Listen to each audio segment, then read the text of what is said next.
In this video, we're going to quickly just wrap up basically our ammo purchase.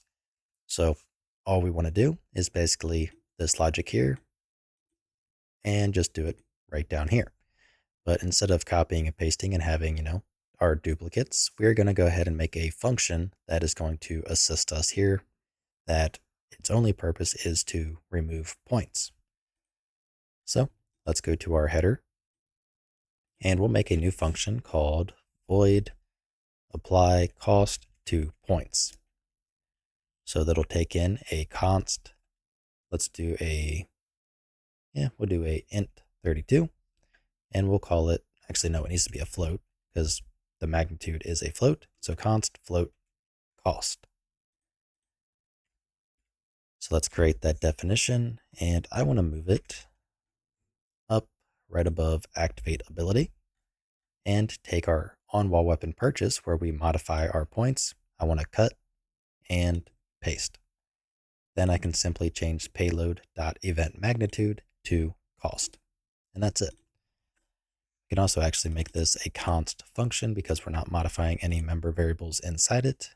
So now we can call apply cost to points whenever we want to, take away the cost or take away our points. So in on-wall weapon purchased, we want to apply cost to points and pass in the payload dot event magnitude. So let's copy this, go down here to on-wall weapon ammo purchased, and do the exact same thing. Now I already know of an issue, so if we go to wallweapon.cpp, we are currently, this is for the ammo, we are passing in the value of the weapon cost rather than the ammo cost. So we need to change cost right here to ammo cost.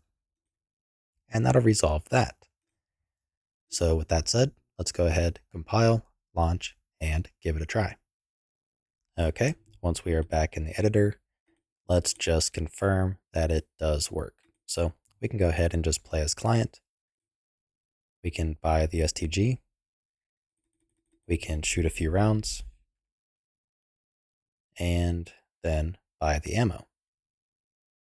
So we end up with 50 points left and a full ammo reserve. Next up, let's just triple check as standalone. So we buy the STG, shoot a couple shots, do our reload, and buy more ammo, which refills our ammo reserve and sets our points down to 50. So we are good to go there. We have our cost being applied, so we can move forwards. So now that that's over, I will see you in the next video. If you like what I'm doing and you want to help support me, you can find a link to my Patreon in the description below, where you can get early access to this entire series